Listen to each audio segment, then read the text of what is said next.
The Gloriana set by ThebeMoon. Read by LMX Mabella. Chapter 55. I'm a damn planet, Ronald. Oh, I can't believe it, Ron shouted. That was brilliant. They landed in an open field about a mile from the burrow, about 5 feet apart, and Hermione was so excited she almost fell down getting off her broom. Ron steadied her. Did you see that? She squealed. Did you see me? Oh, I saw you. Ron's freckled face looked ready to split open. He was smiling so widely. A triple loop. He dropped his broom and grabbed her, spinning her around. Hermione hugged him, then pushed at his chest gently. A silent signal to put her down. Took her hand, but she was too excited to notice. A triple loop, she breathed. She'd been trying for double loop, but had so much momentum she completed a third loop by accident. You are an excellent teacher, she said. Who knew? You would have known if you'd let me teach you sooner, he said, his smile dimming a little. That's right, Hermione said seriously. She squinted up at him in the sun. It was wrong of me. I guess I didn't like not knowing something. She sighed. I am a know-it-all. A cute know-it-all, he said, lifting a hand to her hair. She veered away like a nervous colt and nearly fell down again. Now her flying lessons hadn't made her any more graceful. Ron looked a little affronted now, and she sighed. It was time. Come on, she said, pulling at his hand. I brought a picnic. Hermione summoned a carpet, a tablecloth, and a basket of sandwiches from the leaky cauldron from her beaded bag. She was still stuffed from that enormous breakfast at Harry's, but Ron could be counted on to clear the basket. They wrapped themselves in heavy cloaks against the November rain, and Hermione set out a few jars of blue fire for warmth. Ron fell to the sandwich like a starving man, giving Hermione plenty of time to twist up her wind-blown curls and fasten them again with Draco's clip. Then she just sat and sipped her butterbeer and tried not to fidget. "My," Ron said finally. "what is it?" She sighed. If Ron had noticed her agitation, she must be a nervous wreck. I have something to tell you. Something you won't like. He shoved the fire sandwich into his mouth and nodded. "'Kay." I'm seeing Draco Malfoy. There, she'd said it. She set down her butterbeer and clasped her hands on her lap to keep from wringing them. Ron spit out chunks of leftover sandwich. "What?" "We are dating. Seriously." She couldn't believe how hard this was. I like him." He drew his sleeve over his mouth, staring at her. "I thought you were dating, not?" "You and I are through, and I'm dating Draco now." With Ron, it was always best to repeat things clearly, especially things he didn't like. "You mean?" Ron shuddered inside his heavy dark blue cloak. A thread on the shoulder was frayed. Hermione's crazed mind noticed. Molly would pounce on that in an instant. "You mean?" Ron repeated. "Like romantically?" "Yes, Ronald, that's what dating means." No, she needed to be patient. She'd never been upfront with Ron about Draco, and now she was paying the price. Ron hadn't been at Slughorn's parties, or really anywhere with the two of them except Patience and Dada. From his point of view, Draco was an older presence who leered at Hermione and made her uncomfortable. The two men had always brought out the worst in each other. "Yes," she said calmly. "I have feelings for him, and he has feelings for me. Apparently, I have a weakness for tremendous gits." Ron's face darkened. So much for humor. "No, Hermione," he choked. "No. He's manipulated you somehow, convinced you he's changed. He hasn't changed. This is his revenge on you, on me, on Harry. Merlin!" His eyes widened. "Does Harry know?" She nodded. "He is resigned to it.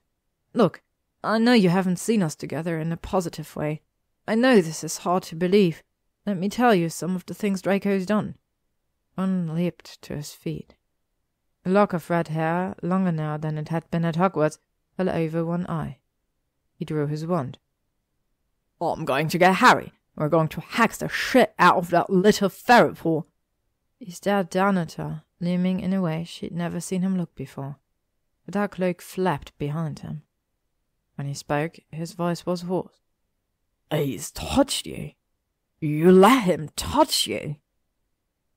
Hermione stood as well. Now, Ron, let's not get into. He moved closer, too close, blue eyes searching her face, and she couldn't help but blushing. Yes, Ron staggered backwards. Merlin, you let him touch you with those filthy hands that tried to kill Dumbledore, and the filthy mouth that called you a mudblood for years. That's sick, sick. Oh, Godric. She was a fool, thinking he'd accept this on her word alone, or that a little flying lesson would make any difference whatsoever. Ron wasn't just her friend. He was her first lover. They had a sexual past that had ended like 4 months ago, and she had ignored that entirely. Now he stood before her, looking devastated. She couldn't meet his eyes. Why? Why? Ron cried. That slimy. Why would you let him? His voice cracked. Hermione looked up at him then, and the light in his eyes was almost mad. There's got to be an explanation, Ron said stoutly. You just don't know what you were doing. He seduced you somehow. Did he force you? And you're too ashamed to admit it. It's okay, I'll help you. Ron stepped forward again, and now Hermione jumped back, appalled. This was so much worse than she'd expected. Ron didn't just hate Draco Malfoy, he considered the man evil. Harry had seen Draco bleed, had seen him in despair, had listened to his anxious mother lie to Voldemort for his safety. Harry saw Draco as an unlikable person, but Ron... Everything was still black and white for Ron. Ron, no! Hermione began to shake. He never... Ron's casual mention of rape coming so soon after the scene in the hunting shack was drawing emotions to the surface. She clapped her hands over her eyes. Don't say that. Something happened, I know.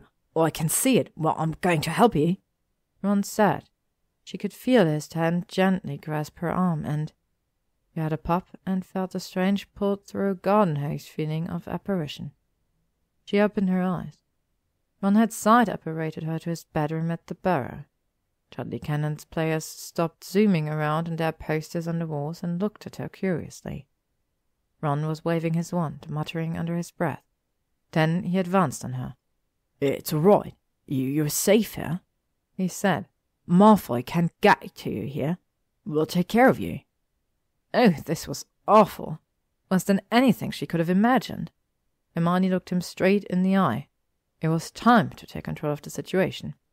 Ronald, I am not in any danger from Draco, she said. Now, I'm leaving and we'll discuss this when you're calmer. Hermione twirled in place to apparate and nearly fell over when she landed precisely where she began. She tried again. No result. She stared at Ron, who had shed his cloak and now was sitting on his desk looking smug. You can't operate out of here, he said, or even walk out of the door. It's an oral catcher spell. Fine, then, she snapped and cast a Patronus charm. Harry Potter, she said. I'm trapped in Ron's bloody bedroom at the Burrow. Liver Otter slipped through a wall and vanished. Hermione sighed. She should have let Harry come along in the first place. Listen, Ronald. She tried again, crossing her arms, her one sticking out on one side. This is ridiculous. You can't keep me in here because you don't like who I'm dating.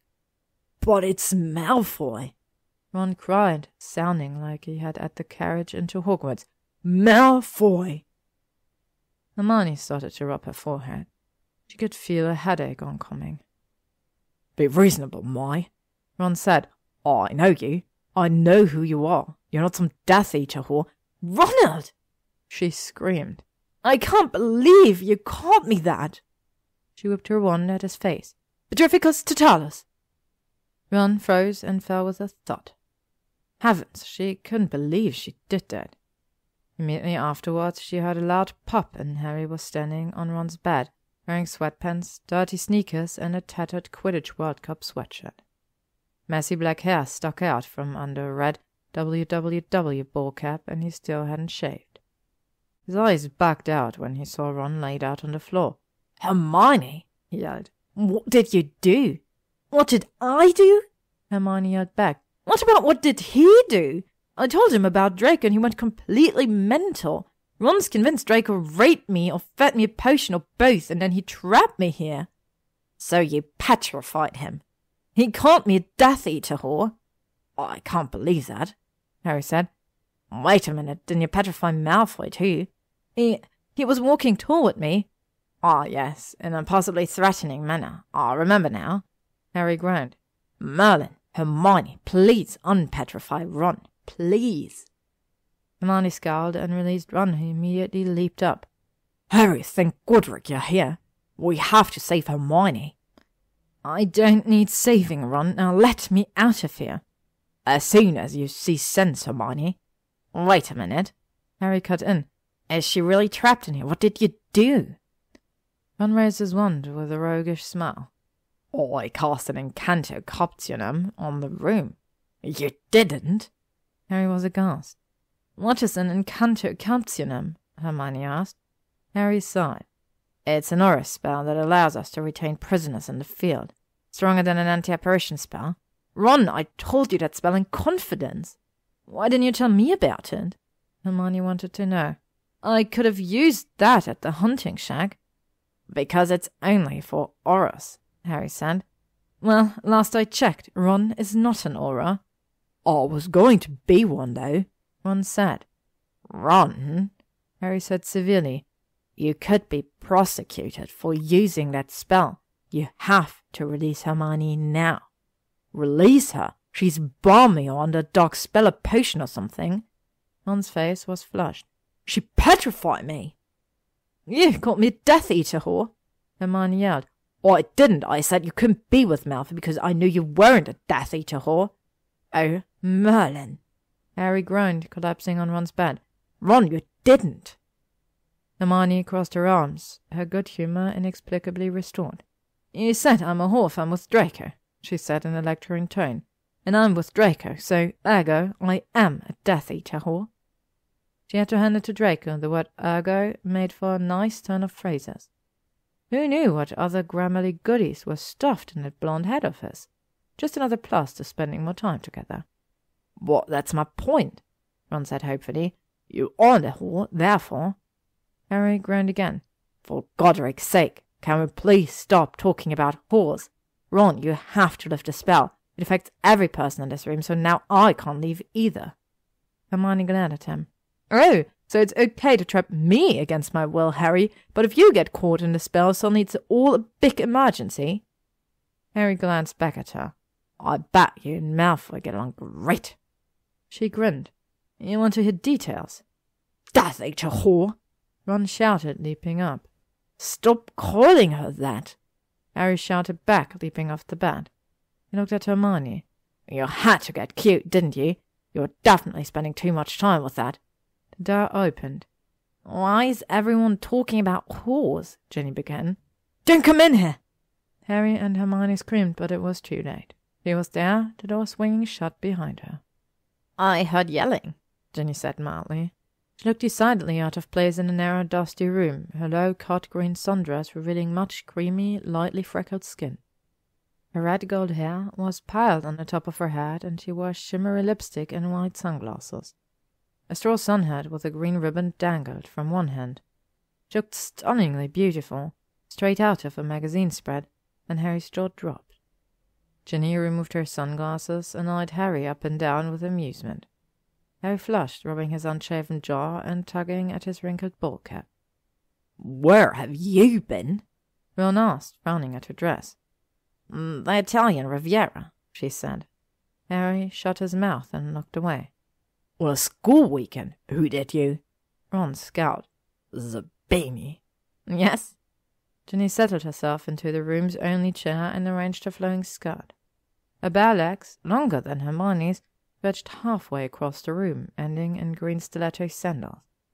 Harry gave set legs a quick glance, then coughed and looked away. Say, what are we all talking about? Ginny asked with an indulgent smile. Horse, Hermione said coldly. Hermione told Ron about her and Malfoy. Harry said. And you called her a whore? Ginny asked her brother, no longer amused. No, Ron cried. Happy to have another chance to explain. I simply said I knew she couldn't be with Malfoy because she wasn't a Death Eater whore. Ginny stared at him for an instant, then burst out laughing. Ron, she gasped, you are priceless. You won't be laughing in a minute, Ginevra, Harry said grimly. Tell her what you did, Ron. Ron gulped. You have to understand, Ginny, that Hermione needs to be somewhere safe, even though she doesn't realize the danger. Ginny looked to Hermione for illumination. Ron cast some sort of aura capture spell on the room, Hermione said. Nobody can leave until he lifts it. Well, you'll just lift it then, Ginny said. Lift the spell, Icaronikins. But then Hermione will leave, Ron protested, and Malfoy, he'll get her. Ginny raised her eyebrows. Get her? Yes? Ron's voice was ominous. We have to keep her safe from him. Take her and... And what? Ginny asked, all innocent curiosity. Hermione bit down her smile. You know, Ron said, turning red. Ron feels that I've been seduced by spells and potions, Hermione said helpfully, and then if he lets me out of this room, Draco will find me and carry me off to his Slytherin lair. Sounds lovely, Ginny said. Stop it, Ginevra, Harry said. Ginny ignored him. Ron, you're being ridiculous. I've been watching the two of them for months and seen nothing of that sort. And as much as I'd love to sit around and indulge your mental illnesses, Hermione and I need to get back to school for the Southern Hufflepuff match. So lift the spell before I bet Boogie Hex you. Nothing doing, Ron said. I've been watching the two of them too. He turned to Harry. You weren't at Hogwarts this year, Harry. You didn't see how Malfoy's been staring at her, stalking her, touching her, leaning close every chance the fucker got. Ron turned to Hermione. Oh, I know you could have a fall for this shit. You must have forced it on you somehow, but don't worry. I'll take care of it. Hermione shook her head, oddly touched. I know you're trying to help, Ron. In your weird, twisted, Ptolemaic, geocentric way. Tell him what? Harry asked. Ginny groaned. You had to ask. It's the current arithmetic unit. Now we'll be here all day. The Roman thinker Ptolemy was convinced the sun and planets moved around the earth, Hermione said, leaning against the door so she could lecture more comfortably. But the movements of the planets in the sky didn't match up with that. So he dreamed up this complicated system of imaginary circles to account for the planet's sometimes backwards movements. Whirl and pants, Hermione, Ron cried. What are you talking about? What does that have to do with bloody Malfoy? Ron, you're an idiot, said Ginny, examining her pink-painted nails. Don't be a Ptolemy. I'm a Ptolemy, Ron asked. And Draco's the sun, Hermione said. Ron's eyes narrowed. And what about you? I'm a damn planet, Ronald, Hermione said through gritted teeth. You keep dreaming up circles to account for my behavior. How come Malfoy gets to be the sun? Ron asked. Ginny was laughing again, and Harry was glaring. Drop it, Hermione, he said. Don't snap at me, Harry, Hermione said. I'm an innocent victim here, along with Ginny. Ron's the one casting spells to trap people, and you're the genius who taught him the spell in the first place. Harry sighed and apparently decided to see sense. Ron, he said, I don't like this relationship either, but I've spent time with both of them, and I'm convinced that Malfoy doesn't mean her harm. But Harry, Ron protested. He's had his way with her. I certainly hope so, Ginny said, winking at Hermione. Hermione made shushing noises.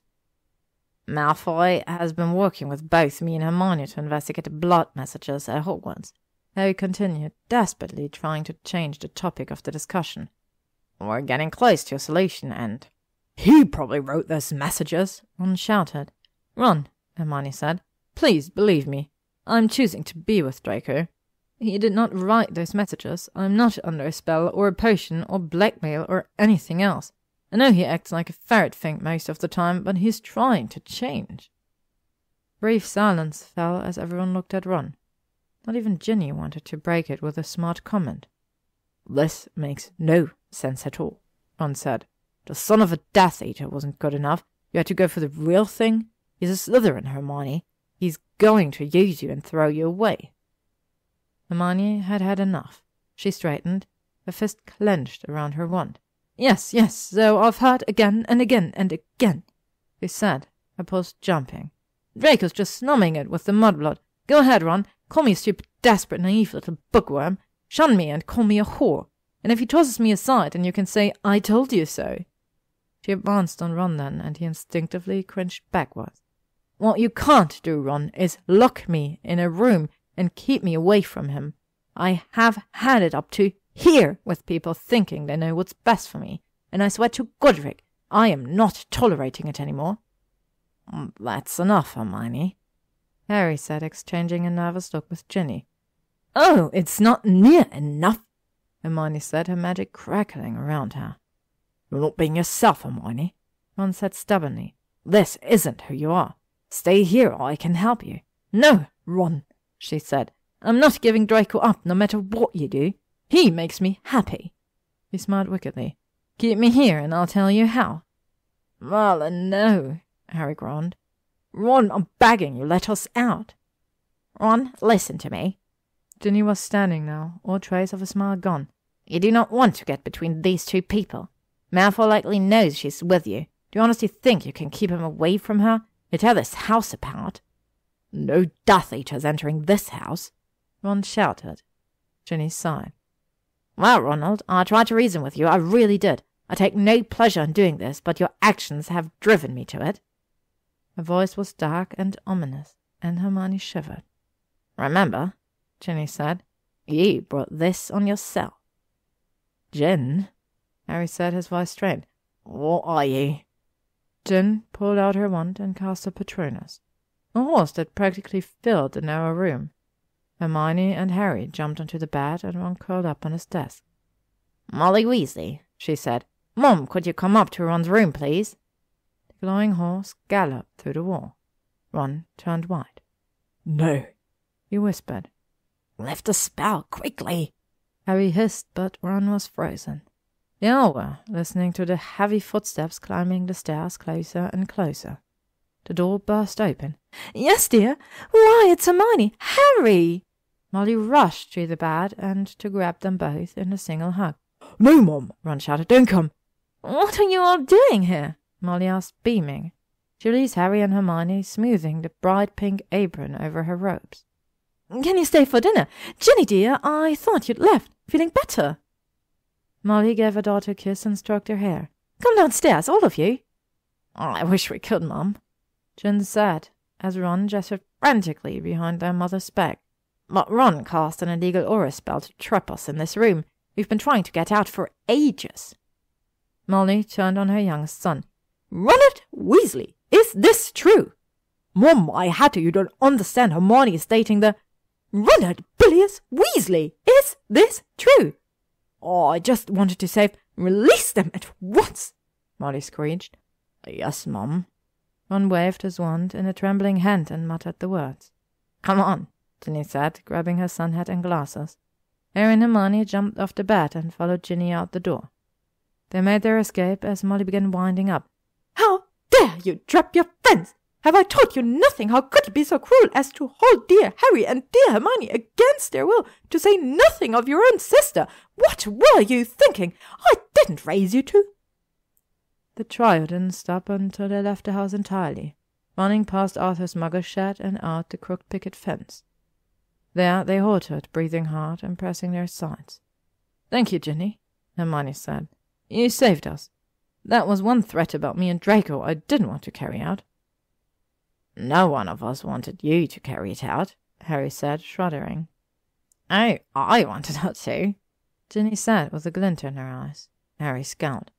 From what I've heard, Ginevra, you already know plenty about Slytherin's sex.